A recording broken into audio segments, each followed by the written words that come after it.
It's on here now. The goalkeeper's beaten, and South Africa have done Shaker Sport 2010 ሰላም አድማጮቻችን ጤና ይስጥልን እንደምናላችሁ መልካም ጊዜ ከኛ ጋር እንዲሆንላችሁ እንመኛለን አብራችሁን ቆዩ እንላለን ወደ ትላንትና ምሽት ጨዋታ በቀጥታ እናልፋለን ትላንትና በአውሮፓ ሻምፒየንስ ሊግ የፓሪስ ሰን ጀርማንና የባየር ሙኒክ ጨዋታን ተመልክተናል ይሄ ጨዋታ በፓሪስ ሰን ጀርማን አሸናፊነት ተጠናቋል 5-4 በሆነ ውጤት ነው የተጠናቀቀው እንግዲህ ከጨዋታው ጋር በተያያዘ መነሳት የሚገባቸው ብዙ ጉዳዮች እንዳሉ እርግጥ ነው በተለይ ጨዋታውን የተመለከታችሁ በደንብ የመዝናናት ስሜት ውስጥ እንድትቆዩ እንዳደረገ ተስፋ አደርጋለሁ ደግሞ በጣም የሚያዝናና ጨዋታ ነው ብዙ ጎሎች ተመልክተንበታል እስከ መጨረሻው ደቂቃ ድረስ ተጨማሪ ጎሎችን ለማስቆጠር በሁለቱም ክለቦች በኩል ይደረጉ የነበሩ ጥረቶች ተመልካቾችን ያዝናኑ እንደነበረ ተስፋ አደርጋለሁ ስለ ጨዋታውና በጨዋታው ላይ ስለታዩ ትልልቅ ጉዳዮች እየተነጋገርን እንቀጥላለን ሄሎ አቤ ሄሎ ሰላም ነው ሳምሪ እንዴት ነሽ አለን እንደምን አለ አለን እግዚአብሔር ይመስገን ሁሉ መልካም ሁሉም ሰላም ሁሉም አሪፍ ነው በጣም ያው ሽልማት ተዘጋጅቷል አዎ ፓሪስ ሰን ጀርማን ያሸንፋል ብለ ነበር ዓለም ባየር ሚኒክን ባለበት ወቅት በይው አዎ ወበላለው ብዙ ሰው አይ ዓለም ነው ብለ ነው እኔ ነኝ እንደ ዓለም የተቆጠረ የኔ ከፍ እንዴት ነው የኔ ከፍ እንዴት እኮ ነው የኔ ጉብዝና ከፍ እንዴት እኔ ባየር ሚኒክ ያሸንፋል የሚል ሐሳብ ነበረኝ እና ግን በጣም ከመሸናነፉ በላይ በጨዋታው ላይ የነበሩት ጉዳዮች ደግሞ የበለጠ ስሜት የሚገዙ ይመስለኛል አንድ ነገር አንስተን ብንጀምር ጥሩ የሚሆነው ብዬ ያሰብኩት ከጨዋታው በኋላ ሉዊስ ኤንሪኬ አስተያየት ይሰጡ ነበር እና ልክ ቪሰንት ኮምፓኒ ከጀርባቸው ሲያልፍ እንዴት ነው ተዝናና ብለው ጠይቀውታል ቪዲዮን አይተህ ከሆነ እና ያልተዝናናውም አረን ያልተዝናናውም ብሏል ያው የተሸነፈ ቡድን ስለሆነ ነው እንጂ ጨዋታው አያዝናናም በሚለው አካሄድ አይመስለኝም ይሄንን አስተያየት የሰጠውና አንተንም ተመሳሳይ ጥያቄ ለመጠየቅ ፈልጌ ነው ተዝናና ሆይ እንዴት ነበረ ጨዋታው እኔ ደግሞ የኔን መልስ ከመስጠቴ በፊት ራሱ ሉዊስ ኤንሪኬ ከጨዋታው ጋር ተያይዞ የተናገረውን ነገር ልንገርሽና እዛ ላይ ሀሳብ እንለዋወጥበት በዚህ የትላንትናው ምሽት የፓርክ ደ ፕራንስ የፒኤስጂና የባየር ሚኒክ ጨዋታ አልተዝናናሁም ያለ ሰው ካለ ስለ ጤና ጉድለቱ እንጂ ጨዋታው ምን ጎደለው ብለን አንጠያየቅም መቼም እውነት ለመናገር በዚህ ጨዋታ ለመዝናናት የሆነ ጉድለት አለ ማለት ነው ይሄ በጣም የሚገርም ጨዋታ ነው ያየነው ትላንትና ምሽት እና እግር ኳስን ለሚወድ ሰው እግር ኳስን ለረጅም ጊዜ ሲከታተል ለኖረ ሰው እንዲህ ያለ ጨዋታ ማየት ማለት ምን ማለት እንደሆነ መቼም ሁላችንም የምንረዳው ይመስለኛል የግድ አርሰናል መሆን የለበትም የግድ ማንቸስተር ዩናይትድ መሆን የለበትም ወይም የግድ በጣም እንወደዋለን በየሳምንቱ ጉዳያችን አድርገን እንከታተለዋለን የምንለው ቡድን መሆን የለበትም በዚህ አስደናቂ ጨዋታ ላይ የተሳተፈው ወይም በዚህ ገራሚ እግር ኳስ ውስጥ ተሳትፎ ዓለምን በዚህ መጠን ያነጋገረ እስቲ ግቢና በእያንዳንዱ አርቲክል ዙሪያ የሚጻፍ ያለው እኮ እንዲህ የሚቻላል እንዴ እኮ ነው እንደዚህ አይነት እግር ኳስ ካየን ምን ያህል ጊዜ ሆነን ከዚህ በፊት ካየናቸው የአውሮፓ ቻምፒዮንስ ሊግ ጨዋታዎች ጋራ የማነጻጸርና ምናልባትም የምን ጊዜውም ምርጡ የአውሮፓ ቻምፒዮንስ ሊግ ጨዋታ መባል አይገባውም እንዴ ብለው እነ ስካይ ስፖርትስ እኮ እየጠየቁ ነው ያሉት በነገራችን ላይ በአውሮፓ ቻምፒዮንስ ሊግ እስከ ዛሬ ድረስ ካየናቸው እንግዲህ በየእድሜያችን ከፍና ዝቅ ማለት አንዳንዶቻችን ያየነው ጨዋታ ሌሎቻችን አላየነው ሊሆን ይችላል ብቻ ባየነው ሁሉ የባየር ሚኒክንና የፒኤስጂን የትላንትናውን የሚያስከነዳ ትዝ የሚለን አሪያኛው ይበልጣል የምንለው ጨዋታ አለ ወይ በእግር ኳስ መለኪያ ባዝናኝነት በእግር ኳስ ውስጥ የምትፈልጊያቸው ነገሮች በሙሉ አሟልቶ በመያዝ የትላንትናው ምሽት በጣም የተለየ ነው እና ስካይ ስፖርትስ ይህንን ጥያቄ ጠይቀዋል የምን ጊዜ ምርጡ የቻምፒዮንስ ሊግ ጨዋታ እንበለው ወይ አለ 62% የሚሆኑ የዚህ ጥያቄ መላሾች አሁን ብለዋል 38ቱ የለም ብለዋል ለነሱ ሌላ ሊጠቀስ የሚችል ሌላ ሊነሳ የሚችል ጨዋታ አለ ማለት ነው እኔ በ38 ውስጥ ነው የምካተተው ወይስ በ62% ውስጥ ነኝ? የየራሳችንን መልስ መመለስ እንችላለን። ግን እግር ኳስ እጅግ በጣም በከፍተኛ ደረጃ ወዳጆቿን ያዝናናችበት ምሽት ማለት ግን የትናንትናው የፒኤስጂ እና የባየር ሚዩኒክ ጨዋታ ነው። 90 ደቂቃ ነው ያየነው። 30 ደቂቃ ተጨምሮ በመለያ ምት የተጠናቀቀ ጨዋታ ነው የሚመስለው። ከውጤቱን ጠዋት ተኝቶ አድሮ የሰማ ሰው 5-4 ሲባል በሪጎሬ እንደውም የፔናልቲ ነው የሚመስለው። ልክ ነው። እሱን ነው ኮንሽ የመለያ ምት ነው የሚመስለው። እና እንደዚህ ያለው የ90 ደቂቃ ትግል በኋላ በደንብ እየዘረዘር ነው የበለጠ እያስረዳ ነው ስንሄድ ማን ምን አለ፣ ምኑ ገረመን፣ ለየትኛው ነገር የበለጠ ትኩረት ሰጠን የሚለውን ነገር ልናነሳ ልንነጋገር እንችላለን። ቅድም አንቺ ያነሳሽው ሉዊስ ኤንሪኬ በቅጣት ምክንያት እንግዲህ ቴክኒካል ኤሪያው ላይ ያልነበረውን ቪንሴንት ኮምፓኒን ሲያገኘው የተጠያየቁትን ጥያቄ ተዝናናው የለም አልተዝናናውም የሚለውን ሳቅ የታጀበበት ነገር አይተናል። ግን ከዛ ውጭ ሉዊስ ኤንሪኬ ስለ ጨዋታው ምን አለ የሚለው ግን ምን ያህል የትናንትናው ምሽት ጨዋታ የእብደት እንደነበረ ሎጂክን ያዛነፈ በእግር ኳስ እንግዲህ ሎጂኮች አሉ አይደለ? በእግር ኳስ ብቻ ሳይሆን በሌሎች የህይወት መስመሮችም ላይ ሎጂኮች አሉ። አሁን ሉዊስ ኤንሪኬ ከጨዋታው በኋላ የተናገረው ኢሎጂካል የተባለው ምክንያታዊነት የለውም ሎጂካልም አይደለም የተባለውን ንግግሩን ልንገርሽ። ምንድነው ያለው ሉዊስ ኤንሪኬ ጨዋታው እንዳበቃ?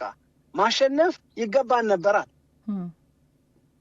ማሸነፍ ይገባን ነበር ካለ በኋላ ነገር ግን አቻ መውጣትም ይገባን ነበራል፣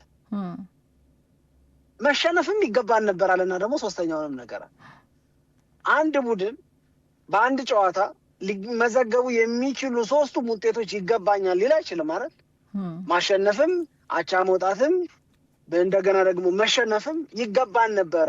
ባየር ሚዩኒክም ቢያሸንፍ ልክ ነው፣ አቻም ቢወጡ ልክ ነው፣ ፒኤስጂም ቢያሸንፍ ልክ ነው እያለ ነው። ይሄንን የእሱን ንግግር እያነሱና ወይም መዘው ይወስዱና የእሱን ንግግር ምን ይሉታል? ኢሎጂካል ነው ይሉታል። ምክንያታዊ አይደለም እንዲህ ያለው ንግግር። ነገር ግን ደግሞ ከእውነት የተጣላ አይደለም፣ ከእውነት የተፋታ አይደለም። ምክንያቱም ብለው የሚያስቀምጡትን ነገር ስትመለከቺ ይህንን ጨዋታ በተመለከተ የእውነት ያየነውን ነገር ለማመን አልተቸገርንም ወይ?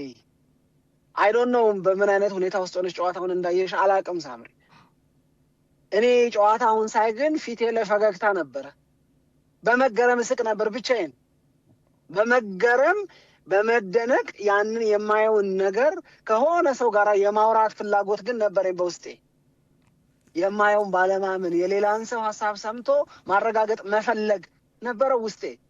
በኋላ ጨዋታው አልቆ መተኛት አስቸጋሪ ሆኖ ስለ ጨዋታው በማሰብ ነገ ደግሞ ምን ተብሎ ነው የሚወራው ይሄ ነገር የሚለውንም በማውጣት በማውረድ ከዛ ጽሁፎች ምናምን ሳነብ አለን ሺረር እንደኔ ነው የተሰማው። አይገርምሽም? እየሳኩ ነው ያየሁታል። ለቲኤንቲ ነው እሱ የሚናገረው። ሳቅ ነበረ ፊቴ ላይ አለ። ምን አይነት እብደት ነው? ምን አይነት እግር ኳስ ነው እያየን ያለ ነው እያልኩኝ እየሳኩ ነው ያየሁት። ምክንያቱም አንዱ ድርጊት አንዱ አክሽን አስገርሞኝ ሳያባራ ሌላ የበለጠ የሚያስገርም አክሽንና ድርጊት ነበረው። ሁለቱ ምንድን ነበር የሚፈልጉት? ቆይ ፒኤስጂ ምንድን ነው የሚፈልገው ሲባል በራሱ ባየር ሚዩኒክ ላይ የቻለውን ያህል ጎል አግብቶ ማሸነፍ እንደሚችል ነው የሚያምነው። ይህንን ለማድረግ ነው ወደ ሜዳ የገባው። ባየር ሚዩኒክስ ፒኤስጂ ከሚያገባበት በላይ እንደሚያገባ ተማምኖ ነው ወደ ሜዳ የገባው። አንድም ማፈግፈግ የሚባል ነገር የለም። አንድም 2-1 መርቻለሁ፣ 3-2 መርቻለሁ፣ 5-2 መርቻለሁ እና ቆጠብ ልበል የሚል ነገር የለውም። 5 ያገባው 6ኛ ሲፈልግ 2 ይገባበታል። 1-0 የመራው እቺ ውጤት ከሜዳ ውጭ የተመዘገበች ናት፣ በጣም አስፈላጊና ጠቃሚ ናት ብሎ ሳይል 2ኛ ሲፈልግ 2-1 ሲመራ ታየዋለሽ። ከሁሉም በላይ ምን ገረመህ ብትይኝ ግን ምን እንደምልሽ ታውቂያለሽ? 5-4 ባለቀ ጨዋታ የምወቅሰው ተከላካይ የማነሳው የተከላካይ የተጋነነ ግድፈት አለመኖሩን። 5-4 ሲሆን የማይረቡ ተከላካዮች የሚል ርዕስ ለመስጠት ዝም ብሎ እንድታሞጠሙጫ አያደርግሽም? ሃሪኬን እና ሩኒ ተጣሉ በዚህ ሀሳብ። ሩኒ በሃሪኬን ሀሳብ አልስማማም አለ። ሃሪኬን ምን ብሎ ነው? የሚገርም የመከላከል አቅም የነበረበትም ጨዋታ ነው አለ። 5-4 ስላለቀ የባየር ሚኒክን ጎል አስቆጣሪዎችና የማጥቃት አቅም፣ 5-4 ስላለቀ የፒኤስጂን ጎል አስቆጣሪዎችና የነ ሀቪቻን ጎል የማስቆጠር አቅም ነው አይደል ዓለም የሚያደንቀው። ግን አዘሴም ታይም እንደ አጥቂ ጎል ማስቆጠር ኃላፊነት እንደነበረበት ተጫዋች የመከላከል አቅሙንም የሁለቱም ቡድኖች አድንቋል። የራሱንም ቡድኖች 5 ገብቶባቸው እኮ ነው የምልሽ። እኔ አሁን የተወሰኑ ነገሮችን አላነሳም ማለት አይደለም ስለ ባየር ሚኒክ መከላከል፣ ግን ሩኒ እንዳለው ደግሞ መከላከሉ ዝርክርክ ነበረ ብዬም ደግሞ የምናገርበት አይደለም።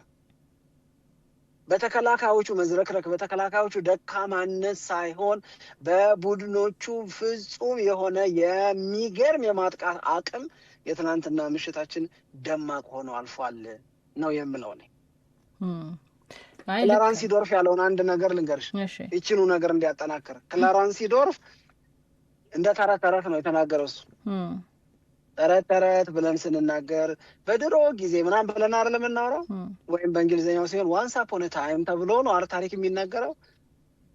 እንደዛ ብሎ ሲል ክላረንስ ሲዶርፍ ምን አለ? ዋንስ አፖን ታይም ወይም ከተወሰኑ ዓመታት በፊት በእግር ኳስ መከላከል ጥበብ ነበራል፣ መከላከል አርት ነበራል። እውነቱን እኮ ነው። እሱም ጭምር የነበረበትን ኤሲ ሚላንን ማንሳት ይቻላል። ኤሲ ሚላን በጣም በሚገርም የመከላከል አቅም ወይም የኢጣሊያን ክለቦች በአጠቃላይ የሚገርም የመከላከል አደረጃጀት ኖሯቸው በመከላከል ጥበብ ስማቸውን ለማድነቅ በመገረም ለማንሳት ተገደን እናውቃለን። እና ክላረንስ ሲዶርፍ በአንድ ወቅት በእግር ኳስ መከላከል አርት ነበር፣ ጥበብ ነበረ፣ የተለየ አቅምን የተለየ ጉብዝናን ይፈልግ ነበረ አለ። ዛሬ በፓርክ ደ ፍራንስ ባየው ጨዋታ ፒኤስጂ ባየር ሚኒክ ላይ 5 ጎል አገባ። ነገር ግን በሚቀጥለው ወር በሚደረገው የአውሮፓ ቻምፒዮንስ ሊግ ጨዋታ ላይ የፍጻሜው ጨዋታ ላይ የዋንጫው ተፋላሚ ሆኖ ላናየው እንችላለን። ምክንያቱም ተከላካዮቹ ደግሞ 4 ገብቶባቸዋል። ይሄ ጨዋታ 9 ጎል አይተን ግን 1-0 ነው ዋጋው። አይገርም? ከዛ ምን አሉት ለክላረንስ ሲዶርፍ የእግር ኳስ ተንታኞች፣ የመከላከል ጥበብነት ከናፈቀ ዛሬ ጨዋታ ይሄ አሉት። አትሌቲኮ ማድሪድ ከአርሰናል የሚጠበቀው እንደዛ ነው ዛሬ። አይገርም? አይ በጣም ይገርም ነው። የተለየ መልክ ነው አሁን ዛሬ ደግሞ የምናየው። ግምታችን ወይንም ደግሞ የሁለቱን ክለቦች አጨዋወት ስለምናውቀው ትላንትና ከተመለከት ነው ጨዋታ ፍጹም የተለየ ደግሞ እግር ኳስ ዛሬ እንደምንመለከት ነው ምን ጠብቀው። የተለየ ነገር ይፈጠራል ያናቅም፣ ግን በአብዛኛው የሚፈጠር አይመስለኝም። ለማንኛውም ግን የትላንትናው ጨዋታ በአዝናኝነቱ ወደር የለሽ ተብሎ እየተወደሰ ነው የሚገኘው። በተለይ አሁን መጨረሻ ላይ ያነሳው ነጥብ የ1-0 ነው ዋጋው። በሚቀጥለው በመልሱ ጨዋታ በባየር ሚኒክ በሚደረገው ሜዳ ላይ የሚፈጠረውን ነገር እንደገና እንደ አዲስ ነው የምንጠብቀው። ይህኛውን ጨዋታ በቃ በመዝናናት አንጻር እያስታወስ ነው እንቀጥላለን እንጂ የሚቀጥለው ጨዋታ ላይ ብዙ የተለዩ ነገሮች ሊፈጠሩ እንደሚችሉ ከወዲሁ መቼም የምንገምተው አይነት ጨዋታ እንደሆነ አስባለሁ። ለማንኛውም ግን አንድ የሚነሳው ነገር በተለይ በባየር ሚኒክ በኩል ያላቸውን ጥንካሬ የበለጠ ለማጉላት ወደ ሜዳ የገቡበት ጨዋታ እንደሆነ ይሰማኛል። ይህን ምለው የፊት መስመር ተጫዋቾቻቸው የባየር ሚኒክ የሃሪ ኬን፣ ሉዊስ ዲያዝ እና ኦሊሴ ምን አይነት በጣም የተለየ ብቃት እንዳላቸው በዚህ የውድድር ዓመት ደግሞ በጋራ ያስቆጠሯቸው ጎሎች የጎል ተሳትፏቸው የተለየ እንደሆነ ይታወቃል። እና ምናልባት መከላከል ላይ ክፍተቶች ይታያሉ፣ ምንም ጥርጥር የለውም። ያንን ክፍተት ግን ብዙ ጎል በማግባት ለማጣፋት ስራቸውን እንደሰሩ ነው የሚሰማኝ። ራሱ ቪሰንት ኮምፓኒም ከጨዋታው በኋላ ሲናገር የሰጠው አስተያየት ምንድን ነው? አንደኛ ይሄኛውን ጨዋታ ሙሉ በሙሉ ለማጥቃት መጫወት ወይንም ደግሞ ሙሉ ለሙሉ ወደ ኋላ ፈግፍጎ እየተከላከሉ መጫወት ምርጫ ማድረግ ይቻላል። ግን በመሀል እያጠቁም እየተከላከሉም ለመጫወት ግን ከፓሪስ ሰን ጀርማ ጋር እንዲህ አይነት ያጫወት ሂደትን ይዞ ወደ ሜዳ መግባት ግን ፍጹም ሚቻል አይደለም። ይቀጣሉ የፓሪስ ሰን ጀርማ ተጫዋቾች። ስለዚህ እኛን ደግሞ ያለንን ነገር ነው የበለጠ ማጉላት የሚገባን ብሏል። እና አንድ የተናገረው ነገርና ሁላችንንም የሚያስማማን በመልሱ ጨዋታ የበለጠውን ነገር ጠብቁ ብሎ አስተያየት ሰጥቷል። እና የበለጠውን ነገር ለመጠበቅ በቂ ምክንያት ያለን ይመስለኛል ከትላንትናው ጨዋታ በመነሳት የመልሱ ጨዋታ እንደ ትላንትናው ምሽት እንዲሆን መተማመን ያለብን ባየር ሚዩኒክ ላይ ነው። ፓሪስ ሳን ዠርማ አይችልምም አይፈልግምም። ይሄ ተቀላቅሎ ውጤት አስጠብቆ ምናምን የምትየው ነገር ብዙም ምቾት የላቸውም። የፒኤስጂን የዘንድሮ የውድድር ዓመት በደንብ የገመገሙ ጸሐፊዎች ሲጽፉት ስታይ ብዙም በዛ ውስጥ ምቾት የላቸውም። ከራሳቸው ዲማንድ የሚያደርጉት አግብተን ጎል አስቆጥረን ማሸነፍ እንችላለን ነው። ስለዚህ አሊያንዝ አሬናም ላይ ሄደን ይሄንን ነው የምናደርገው፣ ከዚህ ውጪ የተለየ ነገር አናደርግም እያሉ ነው እነሱን በተመለከተም የሚናገሩ የእግር ኳስ ተንታኞች የሚነግሩሽ ይሄንኑ ነው። ባየር ሚዩኒክ ግን ኖ አብጃ አላብድም፣ ከዚህ በላይ እየተጠነቀቅኩኝ የበለጠም እየተከላከልኩኝ ጎል በኦሊሴ ጎል በሉዊስ ዲያዝ ወይ በሃሪኬን አስቆጥሬ ጨዋታውን ወደ ቡዳፔስት የሚወስደኝን ውጤት የማስመዘግብበት ላድርገው ካለ ዋን ሳይድድ ነው የሚሆነው ማለት ነው። የፒኤስጂ የማጥቃት ፍላጎት እና መጠንቀቅን በመረጠው ባየር ሚዩኒክ መካከል ይሆናል ጨዋታው። ባየር ሚዩኒክ ግን የለም በዚሁ መንገድ አሊያንዝ አሬና ላይ ተጫውቼ ፒኤስጂን አሸንፌ እወጣለሁ ካለ ግን የባሰውን ልናገኝ እንችላለን። ምክንያቱም ይሄኛውን ጨዋታ ስትጫወች የመልስ አለው እያልሽ ነው የምትጫወችው። ያ ግን የመልስ የለውም። በቃ ወይ ዋን ባየር ሚዩኒክ ወይ ፓሪስ ሰን ጀርማ ወደ ቡዳፔስት ያቀናሉ። እዛ ስለሆነ የፍጻሜው ጨዋታ የሚደረገው። ስለዚህ ለእኔ ፓሪስ ሰን ጀርማም ባየር ሚዩኒክም እግር ኳስም አሸናፊ የነበሩበት ምሽት ስለሆነ ይሄ በመሸነፍ ምናምን መጥፎ ስሜት ውስጥ የምትወድቂበት አይደለም። እኔ በእርግጠኝነት ነው የምነግርሽ የባየር ሚዩኒክ ተጫዋቾች እንዲህ ባለው ጨዋታ ላይ ስለተሳተፉ አሉበት ስለሚባል ፕራውድ ላይ አንገታቸውን ቀና የሚያደርጉ ነው የሚመስለኝ። ለቪንሴንት ኮምፓኒም የሽንፈት ያህል የሚወሰድ እና ለምሳሌ ይሄ ስለ ታክቲካል ጂኒየሲቲ ምናምን የምታወሪበት ጨዋታ ነው እንዲህ ጨዋታ አይደለም እኮ፣ ወይም በጣም ውስብስብ ስለሆነ ጌም ፕላን የምትነጋገሪበት እኮ አይደለም። የሁለቱም ተመሳሳይ ፍላጎት ነው። ያንን ተመሳሳይ ፍላጎታቸውን መሀል ላይ ሁኔታዎችን አጋጣሚዎችን እያዩ ወይም ስኮር ቦርዱን እየተከታተሉ ሊቀይሩት ሊበርዙት ምናምን እኮ አልሞከሩም። በቃ ማጥቃት ማጥቃት ማጥቃት በማጥቃት አቅማቸው ላይ ተማምነው ወደ ሜዳ ገቡ። የሚችሉትን ነገር በሙሉ በዛው ረገድ አደረጉ እና ፈልጉ ተባልን። እንግዲህ ፈልጉ ከተባልን ብንታዘዝና ብንፈልግ ምንም ችግር ስለሌለው እኔም አንቺም አድማጮቻችንም እንፈልግ። ፍለጋው ምንድን ነው? የትናንትናውን የፒኤስጂን እና የባየር ሚዩኒክን ጨዋታ አየን። በነገራችን ላይ በሪከርድ ረገድ ከበጣም ብዙ ዓመታት በኋላ አንድ የአውሮፓ ቻምፒዮንስ ሊግ የግማሽ ፍጻሜ ጨዋታ በ90 ደቂቃ 9 ጎል ሲገባበት ለመጀመሪያ ጊዜ ነው። አዲስ ሪከርድ ነው። ከአንድ 90 ደቂቃ ጨዋታ ግን ያልን እንደሆነ ካልተሳሳትኩ በ2019-20 ሊዝበን ላይ የተደረገው የባርሴሎና እና የባየር ሚዩኒክ ጨዋታ በባየር ሚዩኒክ 8-2 አሸናፊነት ተጠናቋል። በ90 ደቂቃ 10 ጎል የገባበት ነው። ያኔ ግን ኮቪድ ነበረ፣ ተመልካቾች ወደ ሜዳ አይገቡም። እኛም ደግሞ በማስክ ታፍነን ያየነው ጨዋታችንን ምናምን ያን ያህል እንደዚህ ደማቅ ምናምን በሚል ትዝታ የለንም። ግን የተጠየቅነው ጥያቄ በአውሮፓ ቻምፒዮንስ ሊግ ምናልባትም በእግር ኳስ መከታተል እስከ ዛሬ ድረስ ካለን ጨዋታ የመመልከትና በጨዋታ የመዝናናት ስሜት ጋር አነጻጽረን ምርጡን ጨዋታ ትናንትና ነው ያየነው። ለምሳሌ እዚህ አትሌቲክ ላይ ምን አለ? ያለፉት 10 ዓመታት ምርጡ ጨዋታ ይሄ ነዋል። ምንም እንትን የምለው ነገር የለኝም አለ። ለአንዳንዶች ደግሞ በዓለም ላይ የመጀመሪያውን ምርጡን ጨዋታ ያዩት ትናንትና ነው አለ። ለአንዳንዶች እንግዲህ ይሄ የክትትል እድሜ ማነስ የክትትል እድሜ ረጅም መሆን ጋራ ምናምን ልታያይዙ ትችላለች።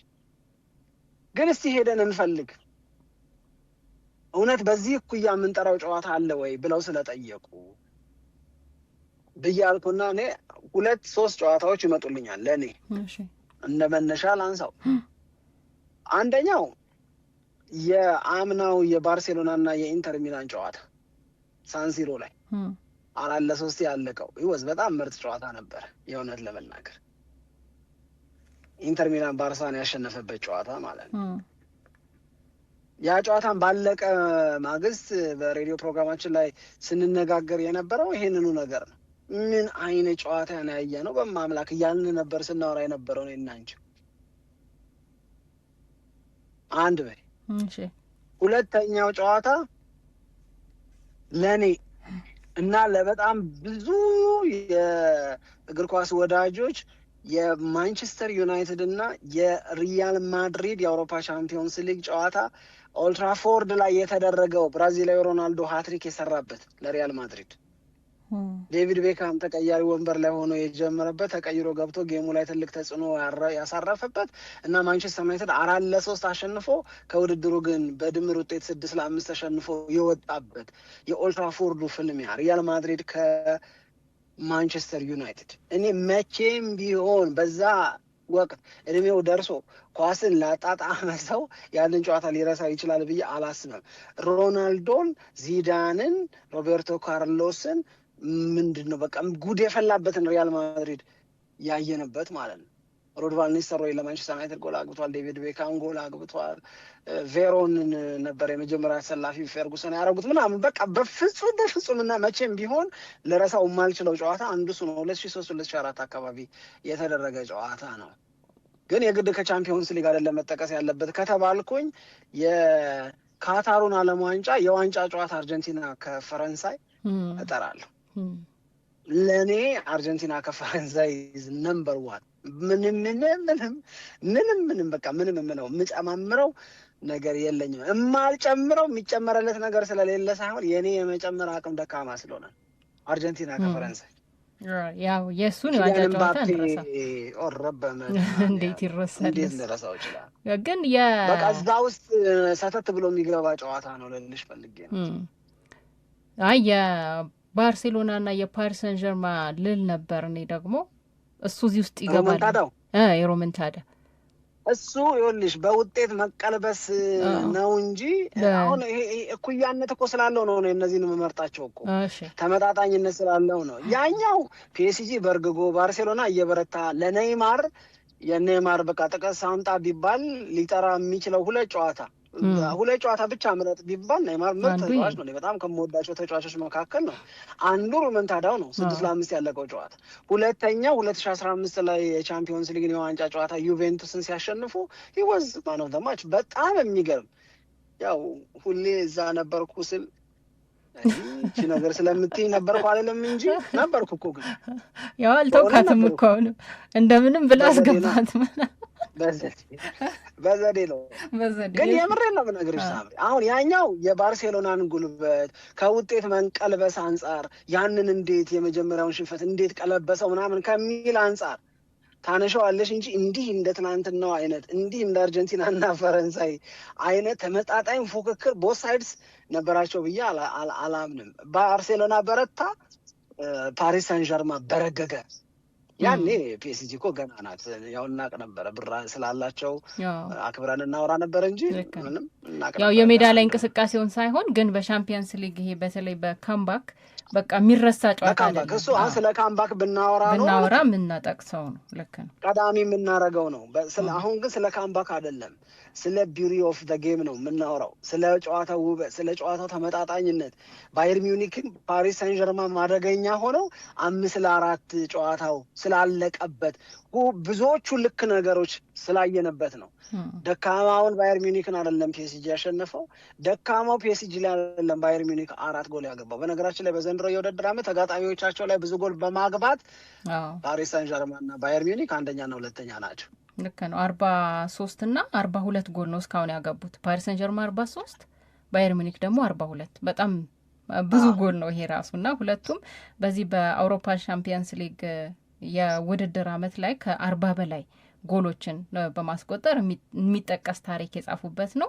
አሁን ካነሳ ነው አንጻር ደግሞ ሉዊስ ኤንሪኬም የማዝናናቱን የጨዋታውን ሁኔታ በተመለከተ የተናገረው ነገር ምንድን ነው? በአሰልጣኝነት ዘመኔ ካደረግኳቸው በጣም ምርጥ ጨዋታዎች መካከል ይሄ በጣም አሪፍ ነጥብ ነው ያነሳው። በጣም በቃ ምርጡ ጨዋታ ነው ብሎ ተናግሯል። በነገራችን ላይ በዚህ በአውሮፓ ቻምፒየንስ ሊግ ሉዊስ ኤንሪኬ 77 ጨዋታዎችን አድርገው 50 በማሸነፍ በጣም ትልቅ ታሪክ ያላቸው አሰልጣኝ ነው ወይም ያለው አሰልጣኝ ነው እና በጣም የጨዋታውን አዝናኝነት በተመለከተ ሁሉም በየአቅጣጫው ሀሳብ እየሰጠ የሚገኝበት ነው። ለማንኛውም ግን የትላንትናው ጨዋታ ወደፊትም በአውሮፓ ሻምፒየንስ ሊግ ጉዳይ በተነሳ ቁጥር በተለይ የግማሽ ፍጻሜ ጨዋታዎች በመጡ ቁጥር በታሪክ ለረጅም ጊዜ እየተጠቀሰ የሚቆይ ጨዋታ እንደሆነ ነው የሚሰማኝ። እኔ እንደዛ ነው ማስበው። ምንም ጥያቄ የለውም። አሁን ይኸውልሽ ባየር ሚኒክን ብትወስጂ ለምሳሌ 50 ጨዋታ ነው የተጫወተው በዘንድሮ የውድድር ዓመት። በዘንድሮ የውድድር ዓመት 50 ጨዋታዎች ውስጥ የትላንትናው 3ኛ ሽንፈቱ ነው። ምን ያህል ምርጥ ቡድን እንደሆነ በዛው እግረ መንገድ ለማስታወስ ማለት ነው። ከነዛ ውስጥ 43ቱ ደግሞ ድሎቹ ናቸው። ገባሽ? 50 ተጫውተሽ 3 ተሸንፈሽ 43 ካሸነፍሽ 4 ደግሞ አቻ ውጤት ነው ያለሽ። ከዚህ አይን በቃ ይሄንን ባየር ሚዩኒክን በዚህ ልበ ሙሉነት መግጠም ሉዊስ ኤንሪኬን አታደንቂውም እንዴ? በጣም በቃ ባየር ሚዩኒክ አደገኛ ነው፣ ስለዚህ ወጥር ተከላከል ምናምን አለማለቱ ታክቲካሊ ሞር ሶፎስቲኬት አድርጎ ለባየር ሚዩኒክ አጥቂዎች ነገሮች እንዳይመቹ ማድረግ ይችላል። ዲፌንሲቭሊ ዌል ኦርጋናይዝድ መሆን ይችላል። አሰልጣኞች ሁለቱም እኔ የሚመስለኝ ሁለቱም አሰልጣኞች ተከላክሎ መጫወት እንደማያዋጣ የተረዱበት ጨዋታ ይመስለኛል። ምክንያቱም የባየር ሚዩኒክ አጥቂዎችንም ካየን የፓሪስ ሰን ዠርማ አጥቂዎችንም ካየን መከላከል ይቻላል፣ ግን የሆነ ጊዜ ላይ የሚቀጡ አይነት የፊት መስመር ተጫዋቾች ናቸው እና በጣም መከላከልን ምርጫ ማድረግ ዋጋ ሊያስከፍል ይችላል የሚለውም አንድ መነሳት የሚችል ይመስለኛል። በእርግጥ የአጨዋወት ሂደታቸው አሰልጣኞቹ ይህንን የሚከተሉ አይደለም፣ አጥቅጦ መጫወት ላይ ትኩረት የሚያደርጉ ናቸው። ግን በተለየ ሁኔታ ደግሞ ለትናንትና ምሽቱ ጨዋታ የበለጠ ዋጋ ሊያስከፍል ይችል ነበረ ነው። ከጨዋታው አንጻር ደግሞ የግል ተጫዋቾችንም ብቃት ያየንበት ነው ሁሉም ነገር የነበረው ጨዋታ ነው። እሱን ልልሽ ነበር። እሱንም ትንሽ ብናነሳ አሁን 9 ጎል አየን አይደለ? ስለተሳቱ ኳሶች አስበሻል? ኦስማን ዴምቤሌ ሲስተው የነበረው ኳስ ስለተሳቱ ኳሶች ደግሞ እናውራ ብቲ በማግባት ብቃታቸው ወይም በሜዳ ላይ እንቅስቃሴያቸው ስታደንቂያቸው የነበሩ ተጫዋቾችን ስለሳታቸው ኳሶች ብለሽ ደግሞ በመገረም እኮ ታነሻቸዋለሽ። አትወቅሻቸውም እኮ በነገራችን ላይ ግን እንደነዚህ አይነት የተሳቱ ኳሶች ስለነበሩበትም ጭምር ትላንትና የፒኤስጂ እና የባየር ሚኒክ ጨዋታ ውብ ነበረ እኮ ነው የምለው እኔ። 1 2 ሃቪቻን ከናፖሊ ፒኤስጂ ሲገባ የእንግሊዝ ፕሪሚየር ሊግ ክለቦች በጣም ይፈልጉት ነበረ። ፒኤስጂን የተቀላቀለበት ዋጋ እዚህ ግባ የሚባል አይደለም። አሁን ስለ ተጫዋቾች ዝውውር ከምንሰማው የዝውውር ወይም የሚከፈለውን ዋጋ እንደሚያቅሰው እዚህ ልጅ ላይ እንዴት አልተማማቱም የሚል ስሜት፣ ሉዊስ ዲያዝን ሊቨርፑል እንዴት ለቀቀው የሚል ጥያቄ፣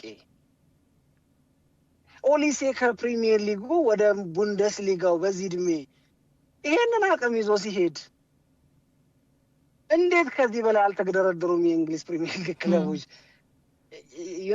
ምለው ተረጇልሻ? በደንብ እንደዚህ ሁሉ የነበሩባቸው ክለቦች የውሳኔ ስህተቶች እንደሆኑ እንዲሰማን ያደረገ ጨዋታ እኮ ነው። ይሄ ልጅ ሃቪቻ ለፒኤስጂ ድምቀት ነው። አምና የቻምፒዮንስ ሊግን ዋንጫ ለማሸነፋቸው ዋነኛ ምክንያት ስንለው ነበር። ዘንድሮ ከደገሙ የሚደግሙት በሱ ብርታትም ጭምር ነው። እንዴት እንደሚያምር። እሺ ሌላ አንድ ጥያቄ ልጠይቅሽ። ሐኪሚ ምንድን ነው ስራው? አክራፍ ሐኪሚ ባየር ሚዩኒክ ተጫዋቾች ኳስ ሲይዙ ወደ ባየር ሚዩኒክ የግብ ክልል የሚሄድበት ምክንያት ማን ነው ተናግሮ ሊያስረዳኝና ሊያሳምነኝ የሚችል? ማፈግፈግና ለመከላከል መወሰን ነው አይደል ያለበት? ኳስ እነዛኞቹ ተጫዋቾች እግር ስር ሲሆን ግን በቃ ዜወር አድቬንቸረስ በቃ ትላንትና የብደት ነው ተብሎ የሚነገርበት አንደኛው ምክንያት ዜወር አድቬንቸረስ። እኔ ቃል የለኝም። ሃሪኬን ራሱ እኔማ ሃሪኬን ራሱ መጠቀስ አለበት ነው የምለው። ሃሪኬን በመከላከል ስራ ላይ ራሱ እኮ ተጠምዶ ነው ያረፈደው። እዛ በመከላከልም ላይ ታገኘዋለህ፣ የማታገኘው የሜዳ ክፍል ላይ የለም። እና የሃሪኬንም ጥሩ ብቃት የታየበት ነው። አጠቃላይ እንግዲህ በዚህኛውም የውድድር ዓመት በሻምፒየንስ ሊግ በቡንደስ ሊጋውም ለባየር ሙኒክ እየሰጠ የሚገኘው አገልግሎት እንደውም የሶስቱ ተጫዋቾች ጥምረት 100 በላይ ጎል አስተዋጽኦ ላይ እንዲደርሱ ያደረገ ነው። እንደገና ደግሞ የተወሰኑ ሰዎችን እንደገና ደግሞ በዚህኛው በሻምፒየንስ ሊግም 21 የጎል ተሳትፎ አለው ሃሪኬን። ከዛ ቀጥሎ የሚመጣው ካቪቻ ካቫሪስኬሊያ ነው። እሱ 20 የጎል ተሳትፎ አለው 13 ጎል እና 7 አሲስት ማለት ነው። እና በግልም እያንዳንዶቹ ፓሪስ ሰን ጀርማን እንደዚሁም ደግሞ ባየር ሚኒክም በግል የያዟቸው ተጫዋቾች ብቃት የበለጠ ጎልቶ የወጣበት ጨዋታ ነው እና በሁሉም ነገር መደነቅ ይገባዋል ብዬ ነው። አንድ አድናቆትን ካነሳሽ የተወሰኑ የዓለም አቀፍ የእግር ኳስ ደጋፊዎች የእግር ኳስ ወዳጆችን አድናቆት ለዚህ ጨዋታ የሰጡትን ልንገርሽ። ኮሜንቶችን ማንበብ በጣም በጣም በጣም ፈልጌ ነበረ እና ካነበብኳቸው አንብቤያቸውም ከሳቡኝ ከተስማሙኝ መካከል የተወሰኑትን ላጋራሽ። 1-3ቱን። አንደኛው እግር ኳስን ለ35 ዓመት አይቻለሁ ይላል። እንደዚህ ለማመን በመቸገር ያየሁት ጨዋታ ግን የለም ይላል። ከዛ ይቀጥልና ሁለቱንም አሰልጣኞች፣ የሁለቱንም ቡድን ተጫዋቾች፣ የሁለቱንም ክለብ አመራሮች በጣም በጣም በጣም አድርጌ ላመሰግን እወዳለሁ። ይሄንን ጨዋታ ልናይ የቻልነው ለዓመታት በተሰራ ድንቅ ስራ ምክንያት ነው። ኳስን ለ90 ደቂቃ ፋታ ሳይኖራት እንደዚህ መጫወት ይቻላል ወይ? የሚቻል የማይመስለውን ችለው ስላየዋቸው ምስጋና ይድረሳቸው ይላል። ሁለተኛው አስተያየት ሰጪ ዋት ማግኒፊሰንት ጌም ኦፍ ፉትቦል ይላል። እንዴት ያለው ጨዋታ ነው እንደማለት ነው። አንድ ማመን ያለብኝ ነገር አለ። ማመን ያለብኝ ነገር ብሎ የሚያስቀምጠው ከብዙዎቻችሁ ጋር በዚህ ጉዳይ ላይ ላለስማማ ምናምን እችላለሁ።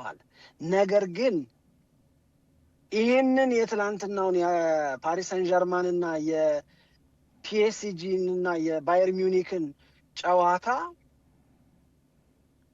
በአንድ ወይም በሌላ መንገድ ሌሎች ቡድኖች ላይ ከማየው ጠባይና ባህሪ ተነስቼ እግር ኳስን እንዲህ ብቻ ነው መጫወት ያለባቸው ብዬ እንድደመድም አድርጎኛል አለ።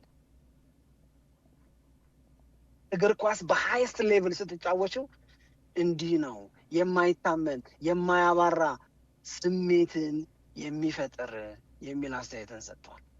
ሌላኛው ደግሞ ለሌሎች አሰልጣኞች ምክር ሊሆን የሚችል ጨዋታ ብሎ ነው ያስቀመጠው።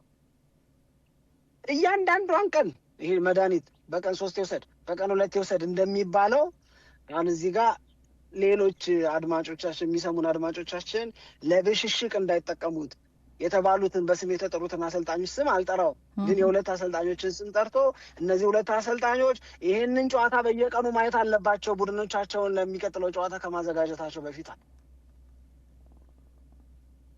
ይሄንን ያለው ሰውዬ ሐሳብህን እጋራለሁ ያሉት በጣም ብዙ ሰዎች ናቸው።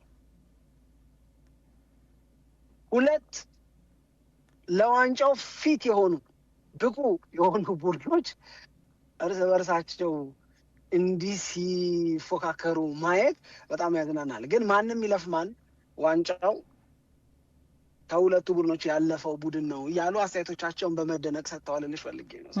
ልክ ነው። እሺ ይሄኛውን አስተያየት እኔም አይቼዋለሁ። የፓሪስ ሰን ጀርማን ወይንም ደግሞ የባየር ሚኒክ ዋንጫ ነው የዘንድሮ የሻምፒየንስ ሊግ የሚል ብዙ አስተያየት ነው የሚያየሁት። የመልሱ ጨዋታ ላይ እኔ እንደዛ አልረዳውም። እኔ አልስማማም፣ ግን ያው ስሜት ናት እቺ። እኔ አልስማማም። አስተያየቱን ግን አንቺ እንዳየሽ ነው የማይቻል። እስቲ ግን ስለ መልሱ ጨዋታ ዛሬ ላይ ሆነ የምትናገረው ነገር አለ ወይስ ጊዜው ሲደርስ? የዕለት ሁለት ነው የሚታየኛል አልኩት እኮ። ለዛ እኮ ነው ጊዜው ሲደርስ ያልኩት።